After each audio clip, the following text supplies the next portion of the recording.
I was literally casually working on a group project with one of my classmates, and I swear you up and down, this classmate of mine was like, I always dreamed of whispering the N word in a black man's ear when I climaxed. No, don't know this classmate was not black.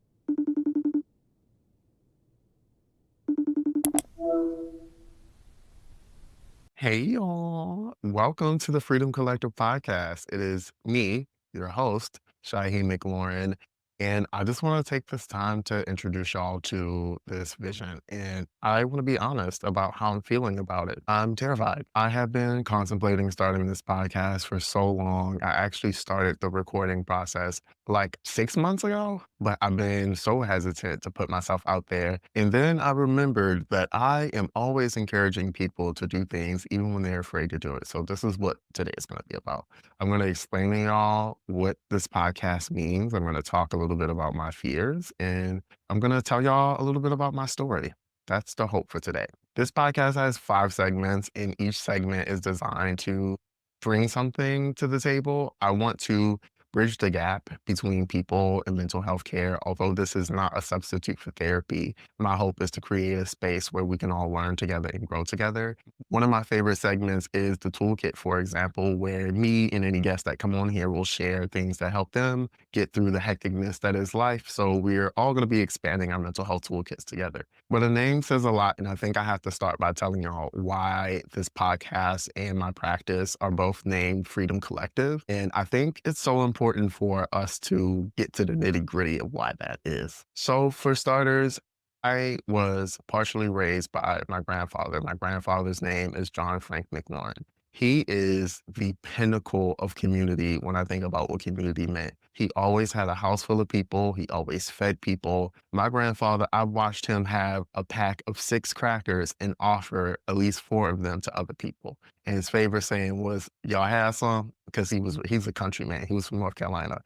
And I watched him take care of so many people, myself included. He caught people when they fell. He provided soft landings. He provided all of the things that you can think of when it comes to actually nurturing and showing up for other people when they're in need. And Frank, his middle name actually means free. So one of the reasons why I lean in the direction of naming my practice the Freedom Collective is because I want it to be, at the end of it, it's still in the process of being built right now, but at the end of it, I want us all to collectively have a space where we can come together, nurture each other, share, and I want things to be accessible. That is the main goal. That's why it's called a collective. The collective is in formation, don't get me wrong, but I have so many goals for this in my practice, including a therapy fund where people can have free access to like really good mental health care. I hope to not only provide like a safe place for people who need mental health care, but also a safe place for mental health providers, future mental health providers to be paid fairly and equitably. And I think that we can all do that together. But the name Freedom comes from my grandfather, who, again, is one of my childhood heroes. He's one of the few adults in my life that made me feel safe. The goal in doing all of this is safety and collaboration and building community in the process. And with that being said, let's get into these segments because the segments is going to be how I tell this story. And the segment structure is how other guests, when they come on, are going to tell their stories. My hope is that the audience, okay, our community, our collective, that we will eventually have people coming on here to share their stories too. My goal is not to be some platform that is solely based on reaching out to like celebrities or like big influencers, people with large platforms. I want to hear from everyday people who have everyday problems because we all deal with mental health issues and concerns. And I want that to be an even playing field.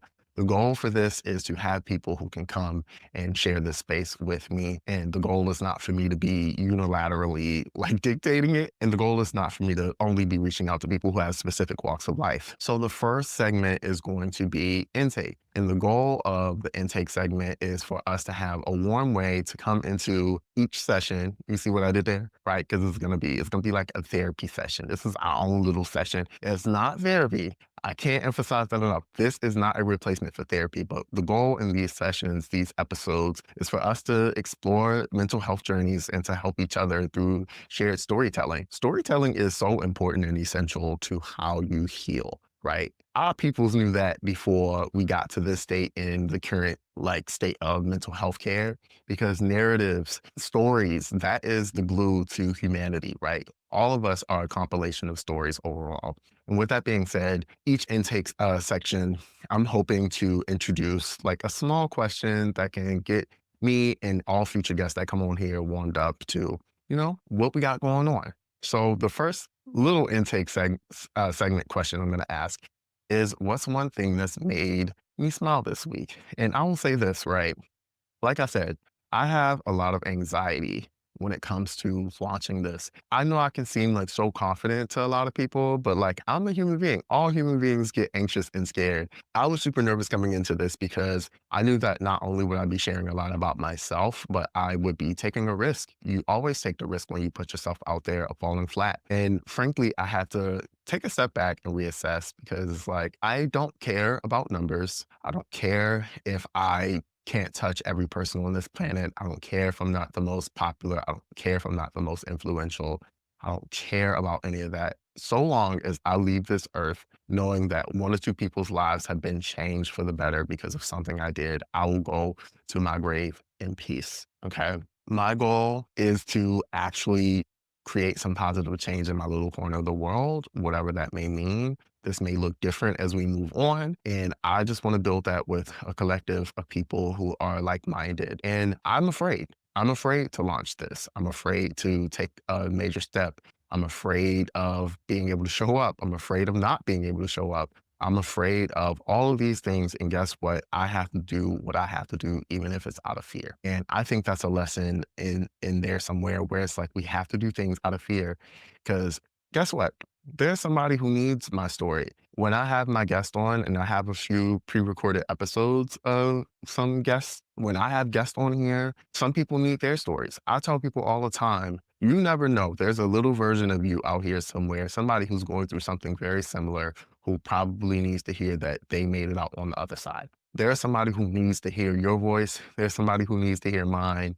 And who am I to rob whoever this proverbial like make-believe child of hearing the Shahem story, right? And not providing a space for me to do that. I don't expect anything from this. I just want to impact the world in a positive way. And I'm anxious. I'm anxious. And I think that's okay to say. Something that made me smile this week is doing it anyway, doing it scared. It's okay to do things while you're afraid. Some of the best things that come out of life are going to happen when you're afraid, because when you're not afraid, you are probably too comfortable. And there is a such thing as good discomfort. And fighting through discomfort is super important if you want to grow. And that is what I'm going to do here. I'm super terrified of launching this platform. I am. And I'm going to do it anyway. And that makes me feel good because guess what? I'm living what I preach. I'm practicing it. And I hope that y'all can join me on the way. And again, I'm nervous, so bear with me, please. And if you could, please rate the podcast positively. Please leave comments and reviews. This is anxiety inducing, and if you help me out, it'll help me get through it as easy as possible, because I do want to continue doing this. I'm going to do this no matter what happens and comes of it, period. So please join me on this journey. Segment number 2 is going to be the mental health journey. And this is where my future guests will come on here and share some of the things that they've gone through, some of their own story, whatever they feel compelled to talk about when they come on here. But the journey is really important. I actually made a post before recording this where I talked about how the journey is where the story starts, right? And this is so funny because I needed to hear this so bad like a few years ago, where I was so wrapped up in getting from point A to B that I completely missed all of the stops along the way where I took something away from a situation, where I learned, where I've grown. Even through challenges, I still grew, because guess what? I lived the journey. The journey is so important. So that is why I want to emphasize that here. With that being said, who am I? Who is Shahem? A lot of people have met me at so many different phases, and even my content creation journey and even my journey as a public educator.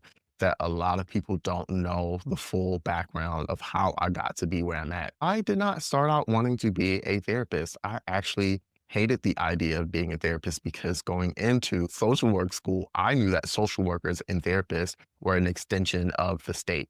What do I mean when I say that therapists and social workers were an extension or are an extension to the state? You are a mandated reporter. You are someone who's working in these systems that literally help to rip families apart. But the reality is it don't gotta be that way. And my hope is to change this as I impact this profession. As I navigate this field, my goal is to challenge the way that we have been conditioned in our educations to support police officers in impacting families negatively. My role is to challenge the way that we approach therapy through a colonial lens.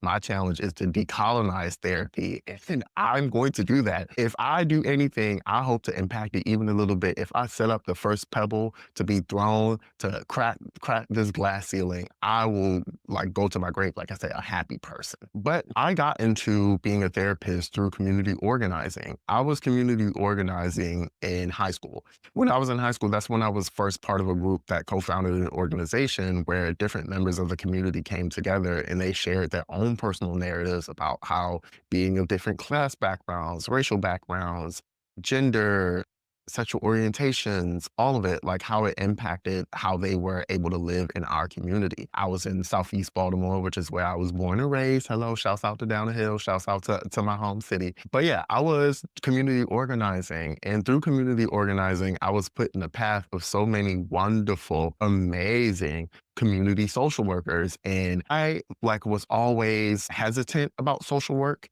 from the beginning because when I was a kid, I was placed into the foster care system, albeit briefly, but I was in kinship care for over a year. And it was really tough growing up and witnessing that. My first memory of social workers was me hiding in the back of my grandfather's truck, trying to dodge the social workers from taking me away because I was living in a chaotic environment. My first memory of social workers was them taking me from that truck and putting me in a car and then taking me away to a place where I had no idea where I was going.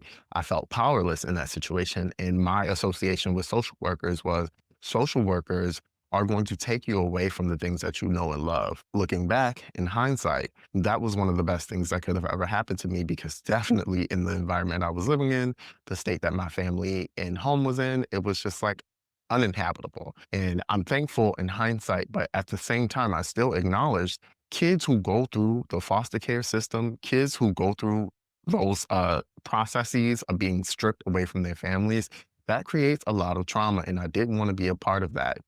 Lo and behold, I wound up being a social worker. How the hell did we get here? Like I said, I was community organizing and I got put in the path of so many wonderful community social workers. I saw this one social worker, Agatha So. I will never forget Agatha So. Agatha So, if you're watching this, love you down, girl.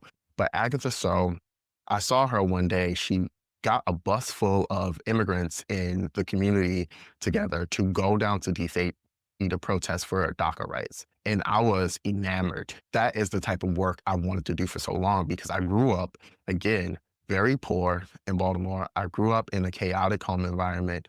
I knew what it was like to be one of those kids who was stripped away from their family. I knew what it was like to be somebody who was at the hands of these systems. Even if I didn't have all the language when I was a teenager organizing, I knew for a fact how painful it was to be at the hands of things like poverty, because poverty is a very limiting thing. It impacts every facet of your life. Poverty impacts every single facet of your life. And my goal was to make sure every door I opened, there would be one open behind me for somebody who lived the same life I lived, somebody who walked the same path of being a poor Black or brown kid in these neighborhoods that were often forgotten, never given proper resources. So seeing Agatha So put this bus full of people together to go protest for the rights of people who were living in these conditions, it was something that amazed me. And I frankly was graduating from college at the time. Let me go back a little bit. I'm a first generation college graduate, both in undergrad and grad school, first on my mom's side, dad's side to go to college and finish. And that's no shade at all, but it was a big task. And I just was honestly swinging in the dark, y'all. I did not know what I was doing. And I know once I was graduating from undergrad, I had no idea what my next steps were going to be. I had already built so many connections working in the nonprofit sector in Southeast Baltimore. I did start working in there full time, but I knew that wasn't where I didn't want to stop there.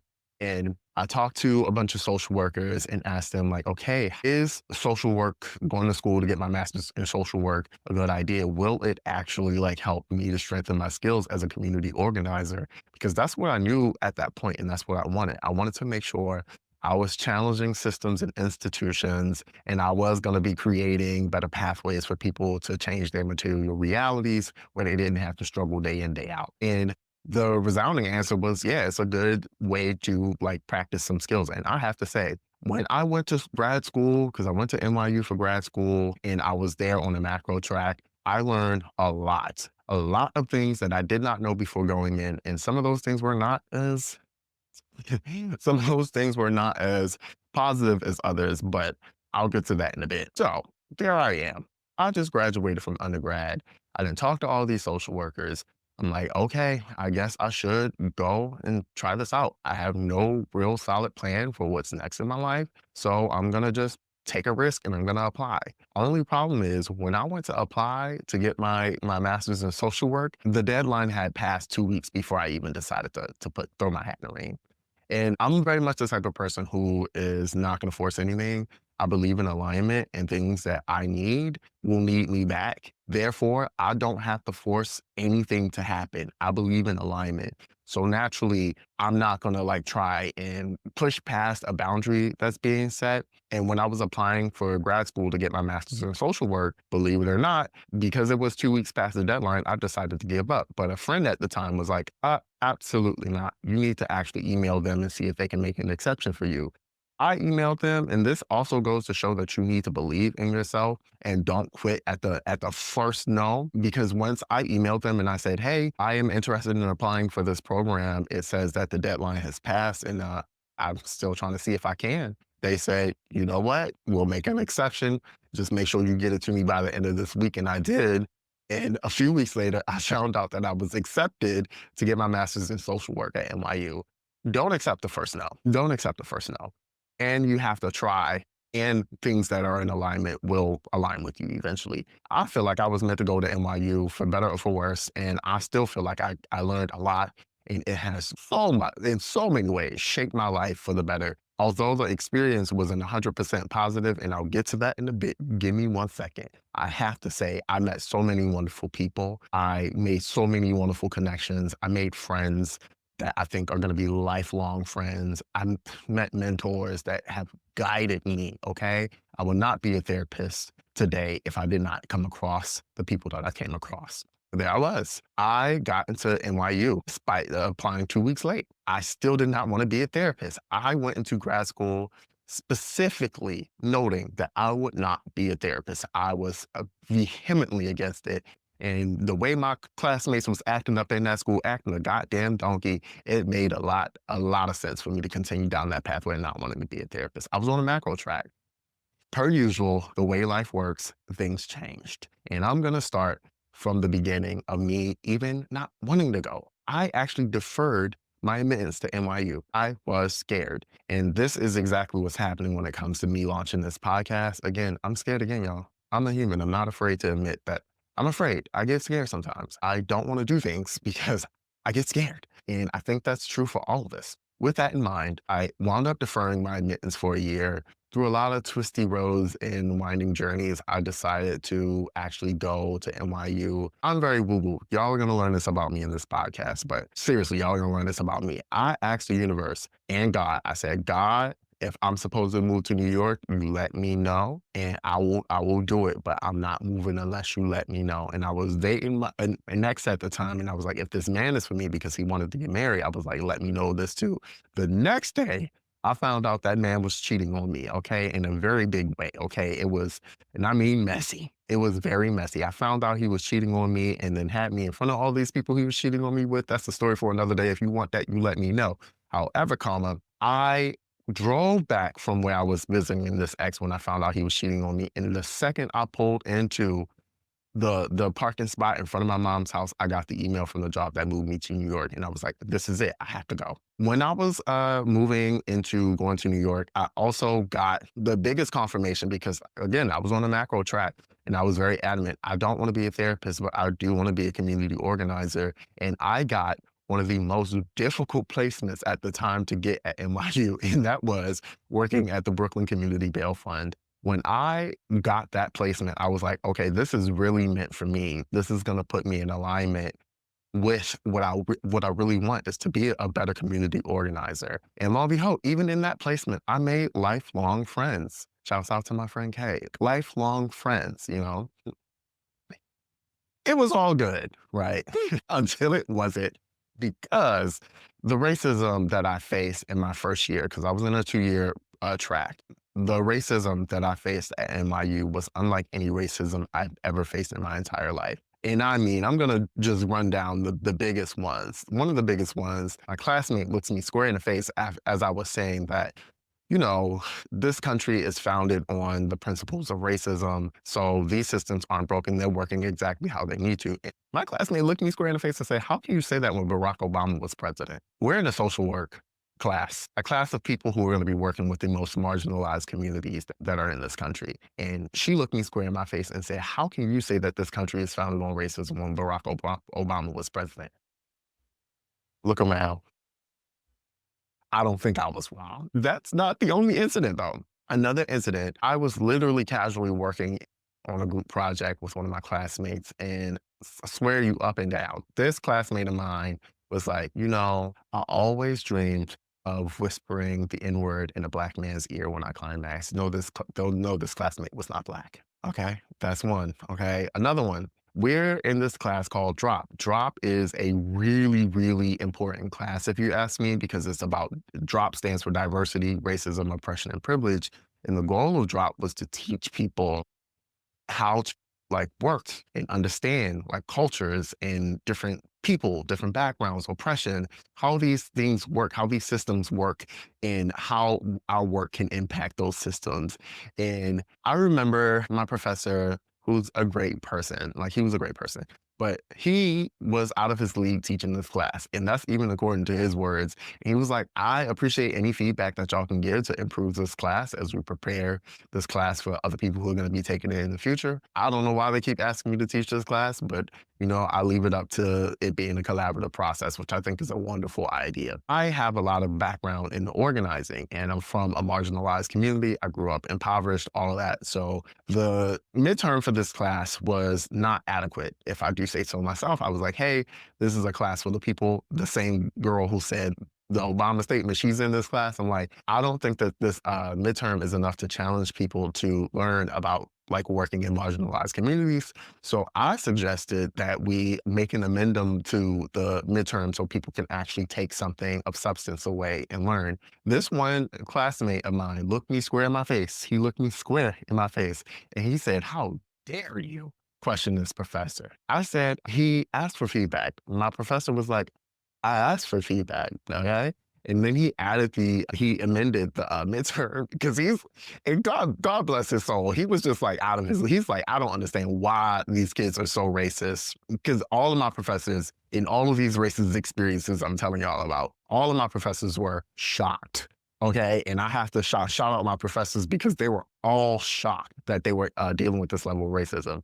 And then it dawned on me, I am the only Black male in this entire cohort. Most of the cohorts in the Silver School of Social Work at the time, I was the only Black male. That was the only way I stood out. There were no other Black males in that entire program.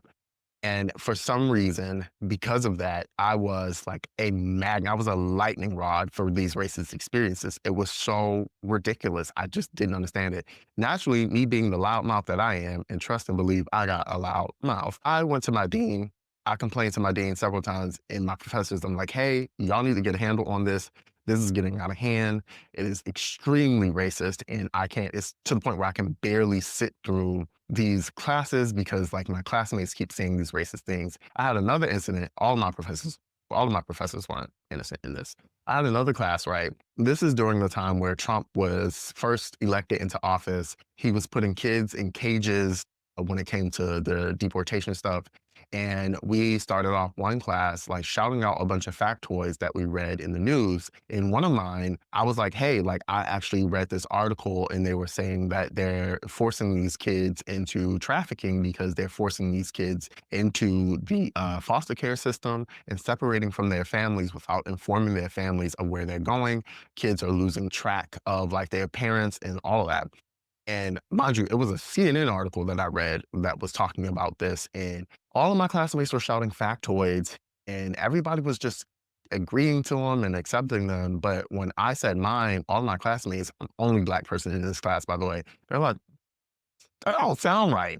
And I don't think that's true. You need to check your sources. Then my professor, in front of the whole class, goes, you need to be able to like make sure you're getting your information from reputable sources. And it was to the point where in the middle of class, I had to literally open up my laptop and pull up the article, the CNN article, and show the whole class for them to be like, oh, okay, I guess that is kind of messed up. And then I went up to my professor after class and I was like, hey, that felt really racial because I'm the only Black person in this class and the only person that you challenged about knowing how to cite a source. I'm in grad school at NYU. I have a pretty high GPA. I don't think I would be here if I didn't know how to cite a source or or know the difference between primary, secondary, and tertiary sources. I'm here for a reason. And he was like, yeah, I guess that is a little racist. That was the extent of the apology, mind you. But yeah, y'all, like I went through so much stuff at NYU. But the biggest thing that blew the lid off of everything, and I'm telling this story for a reason because it put me in the crosshairs of the woman who changed my life. But the biggest incident that happened was I was in Paris. I had let my professor know ahead of time. The same professor who was arguing me up and down, she told me that I was being disruptive one class because one of my non-Black classmates was confused as to why he couldn't say the N-word. And I was like, you can't say the N-word because you're not Black. And then my Latino non-Black classmate was like, well, it's different in my culture because the word negrito stands for Black. So we say the N word because that's what it's in reference to. I said, I am nobody's fool. I know that is not why you're saying that word. So you cannot say the N word because you are not Black. Because I stood so firm on that, my professor was like, you're being disruptive and told us all to be quiet. And I was just like, okay, this is the type of stuff I'm dealing with at the school. But I'm in Paris. Okay. I let my professor know that I would be out of town, but I wanted to call into the class so I didn't get an absence because I still wanted to be in the class. I just wasn't in the city. And she said, okay, it's cool. You can just like call in, let one of your classmates know, and they'll call you into the class. That's all fine and dandy. Just like handle that. I had arranged with my friend in the class at the time to call me into the class. And she wound up actually being absent that day where she was supposed to call me into the class. So I sent a text blast to the entire classroom. And I'm like, hey, y'all, can somebody call me into the class because I need to be called into the class. My friend didn't come and I'm just trying to make sure I don't get an absence. Nobody responds. Cool, that's fine with me. I don't expect the world to move with me just because I'm having an inconvenience. It's not an emergency for anyone else. That's fine. I really didn't take it personally. I'll take an absence on the chin. I'm really that type of person. And then one of my classmates emails me after I missed the class period, obviously. I'm like, I'm in Paris. I don't really give too much of a damn about that. But he emails me and he's like, hey, we actually talked about your email in class. All of us knew that you sent that email, just none of us responded. I was like, okay, that's weird. I didn't even want to respond to that message because it's like, I don't know what to do with this information. If I already missed the class, y'all talked about it. I'm not surprised that y'all are real oppy. It was real oppy in that class to begin with because y'all arguing with me to say the N-word. So I was like, it's oppy anyway. I don't need to entertain this. And I didn't. An hour or two goes by, and this classmate again responds to himself because I never replied to his email. And he's like, honestly, I was presenting today. And it's like, I think this man was trying to egg me on into like a battle or something. And I wasn't giving it to him. He's like, yeah, I was presenting today, and frankly, I just didn't feel comfortable having a Black presence in the classroom. I'm paraphrasing here, but he basically said he didn't want Black people in the class while he was presenting because he didn't feel comfortable with that. At this point, given all of this context that y'all had before this, where I'm experiencing all this racism, I'm trying to handle it in-house. I'm trying to like do the right thing and go through the proper channels and to no avail. So I had it up to here and I posted the screenshot of that email on the internet. It went viral. Okay. People were upset. And that goes to show like I was not tripping and other people understood like that this type of behavior, the way they were talking to me, the way they were treating me, it was absolutely unacceptable. And it went viral and it got picked up by a few major publications for higher education. And that's when the battle really got started. When I say it got started, it got started. Okay. It got started because the vice president of NYU and I are going back and forth in the press releasing statements. I'm making it clear like that my beef isn't even with the specific student. It's with the systemic racism that I've been facing nonstop since setting foot into NYU. And it really was just like a big blowout. The reason why I say this put me in the crosshairs of the woman who changed my life though, because that was my first year. Mind you, this is my first year of a 2-year program. This is just the first year. But after that, had went on summer break. I desperately needed that out. It was burning me to a crisp. I had gotten thrusted into this position that I did not ask to be in of being like this like martyr of the school, like championing for the rights of students and against racism. And it was burning me out, frankly. And we don't talk about that enough. Sometimes you get put in a position you don't even ask to be in because you're forced to advocate for yourself and other people because of how other people treat you. You're forced. And that is ridiculous. And that's the position I found myself in. But after all of that, I came back in my second year of school and I applied to be a graduate assistant for my mentor slash professor, Dr. Linda LaSalle Bryant. And that really changed my life. She heard what had happened to me up at the school. She thought it was compelling. She thought I was a very intelligent person and didn't deserve any of the things that I had went through. And she was like, come with me. You want to learn macro social work? I'm gonna teach you that. So Dr. Linda LaSalle Bryant ran the Adaptive Leadership Program, which is basically this program that talks about like communicating with people, setting people up to do the work of building coalitions and community, how to lead and how to enact change in these environments that are staunch with these systemic issues and problems. And when I tell you, that's where I learned the most I ever did anywhere else in life, because even one of the simplest things that she taught me was shared definitions and how important shared definitions are, because that keeps you accountable to what other people are doing. Like she's taught me so much. Oh my God, I learned so much working with Dr. Linda. And shouts out to Dr. Linda. I don't know, I doubt she'd be watching this, but if she was, or if she is, love you down.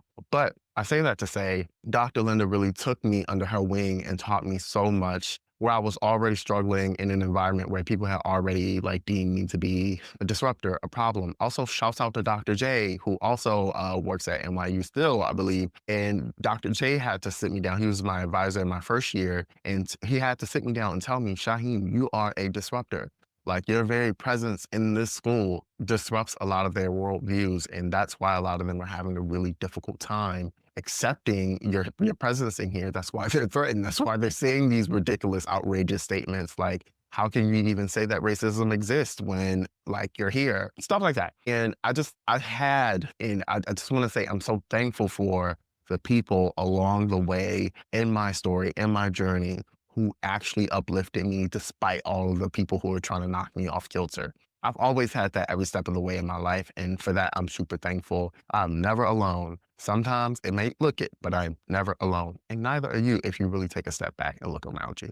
We all got peoples on this side or the other side. We all have peoples. But yeah, I started working for Dr. Linda. And when I tell you, I learned so much. She had me at many points, like even organizing home, like workshops where the people from ACS, which is CPS here in New York, organizing workshops for people to come and like have conversations about systemic issues that was happening in social work while working in the child protective services system, and how like we could address systemic issues out of the system and how they had been working to address a lot of the systemic issues. And mind you, remember, that was a huge deterrent for me in being a social worker to begin with. So to hear that there are actually people actively working on these things, people who actually want to challenge these systems to do better by the families, by everybody. It just like literally, it was like what I needed the most. So specifically in this workshop that I helped to organize to have people talk about this,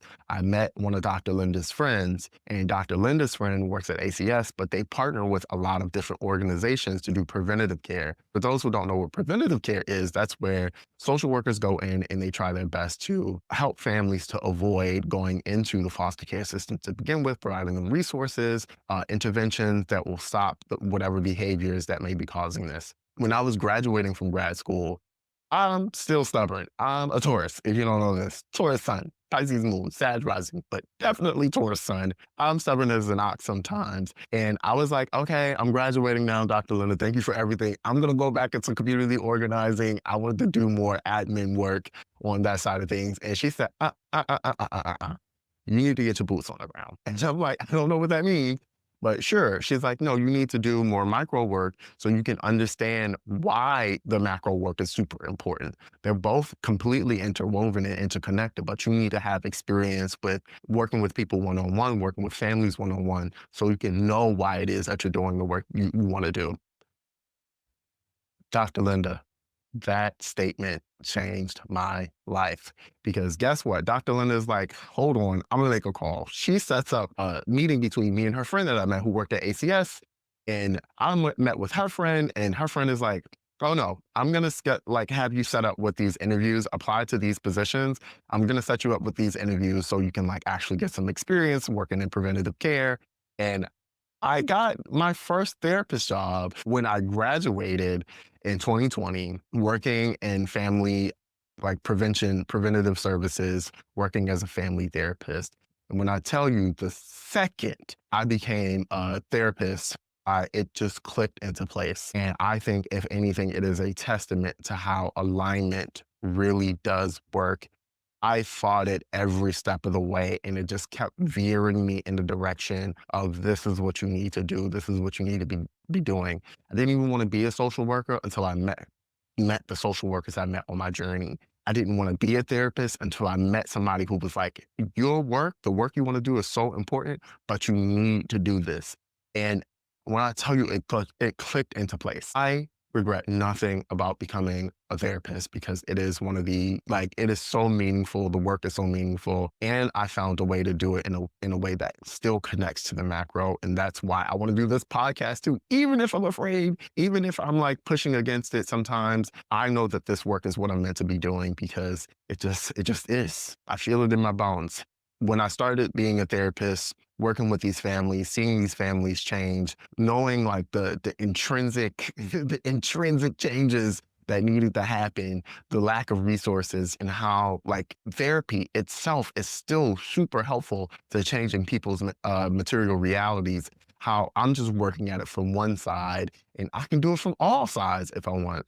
But I learned so much in my practice as being a therapist. In fact, I was being offered supervisional positions like very early on in my career before I even got the licensure to become a supervisor, because like I was working in places and they were like, you are such a natural at this. Like you're such a natural at this. This is just something that fits with you. And I don't say that to be cocky, but it is just something that lives in my bones. Like I feel like I'm doing what I need to be doing.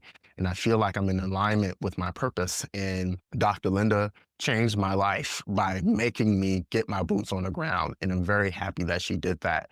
And I'm hoping that, I can continue to do what I need to do to live in my purpose. If anybody gets anything from this, I feel satisfied. A little bit more of the background. I come from a very toxic, like upbringing. I'm not going to lie. Although I am closer with my family now, I would be lying if I said that I did not come from some hardship. I grew up in abject poverty. I had a very abusive father, and I mean physically abusive to my mom. One of my earliest memories is him hitting my mom upside the head when he was trying to teach her how to drive. One of my earliest memories is him beating me so bad that I was bleeding. And the only reason why I even think I'm alive today is because I ran from him and hid under a table. I grew up in a very harmful, abusive environment. I, trigger warning for anybody listening to this, I was sexually assaulted repeatedly as a child. My sexual assaulter was moved into my room by my parents because he was trying to sexually assault my sisters. They thought that moving him into my room, putting him in my bed, would be a good idea to stop that from happening instead of nullifying the situation. They did nothing. I was kind of like put in a position where that would happen to me. I've worked through a lot of these things. I processed a lot of these things. I've had several conversations with my mom at the very least where she's taken accountability. That doesn't necessarily stop those things from having that happen, but I have worked on these things. And I think in working on some of the things that I've experienced, it has made me more equipped to help people work through their own stuff. Right. When I first told my mom when I was like in the eighth grade, like I was molested as a child, her first words to me were, "That's not true because you're a boy. Look, I can't protect my mama from like, cause she's already apologized a million and three times, but like that is the type of stuff that I come from. I have been paying for my own school clothes and school supplies since I was a 14-year-old. When I first went to college, again, I'm a first generation college graduate and student. When I went to college, I had to move myself because my family really did not see the importance or value in that because they didn't understand it. Nobody else in my family ever went to college. I had to do a lot of these things alone. I had to take a lot of steps alone. And that's not to get at my family. It's more to say, like, I have had to learn so much along the way. And I think that has made me more equipped to do this work. I could spend all day going into every in and out of my own personal story, but I think the story of how I became a therapist is really where my journey starts and what led me here. Thank you again to anybody joining me on this journey. I genuinely appreciate it. And yeah, that is the journey. That is my second segment. And I want to get to my third segment, which is Ask Dr. Durag and Friends. But today, because it's our first episode, this is just going to be for me. And I'm going to answer this question, which is, what advice would you give to your younger self? By the way, if you want to leave a question for the Ask Dr. Durag segment, you can do so in the comments. You can DM me on socials. You can shoot me an email, which is in the bio of all of the platforms. So if you want to ask a question, it could be long. If you want it to remain anonymous, you can specify that. Any questions, they could be broad, general, specific. That is up to you. But please, if you could submit questions for this, that would be super helpful for this. I want this to be interactive and collaborative. That is so important for me because again, I believe in a collective where we can all build a community and like grow together. But yeah, back to the question, what advice would I give my younger self? The same advice that I'm giving myself now, which is do it afraid. I faced so many roadblocks in my journey. And lo and behold, when I look back, those roadblocks were just like growing pains from having to do things differently than what I wanted because I was afraid of doing the more risky option, right? I was afraid of what could happen if I could go to school too far away, which is why I stayed local for the first couple for undergrad. And I was afraid of moving to New York, which is why I deferred my admittance. I was afraid truly to become a social worker because of my own experiences with social work. I was afraid of being a therapist because I didn't want to be an extension of the state. I was afraid of all of these things. And I came in and I made my own way. I figured it out and I maintained my own values while doing so. And sometimes you're going to have to do things afraid, even if you think that you might fail, even if you think that you might fall flat on your face. There will always be people here to uplift you. You will do a great job at building a wonderful community, both on and offline. But at the end of the day, you have to do it afraid. It's okay to be afraid. Do it anyway. Do it afraid. And that's my advice to my younger self. So then my fourth segment, and this is probably my favorite segment outside of the toolkit, because I told y'all the toolkit is my favorite one. But my favorite segment outside of that is what's your anthem? And this is where I want me and future guests to just share any piece of media, any music, any movies, any shows that are helping them to make it through this very chaotic and hectic life. And right now, one of my favorite songs is, of course, I'm gonna have to throw it back. I'm gonna keep it classic for the first episode, Bag Lady by Erykah Badu. I play this during sessions sometimes because I think it's just such a beautiful song that really embodies like what it means to be carrying around a lot of trauma and how that trauma can impact the way that you move. But it's done in such a beautiful, soulful way. Shouts out to the Piscean community because if y'all do one thing right, is make a song. And Yeah, I think Bag Lady fully encompasses like what it means to let it go. Because sometimes you do have to let it go. The stories of pain, while they validate the feelings that we have, sometimes it's so important to change that story or to acknowledge that story and release it because you can't carry that for your whole life, especially if when you're carrying it, it stops you from taking chances and risk on yourself. You gotta let it go. Put them bags down, Pookie Bear. They're a little heavy.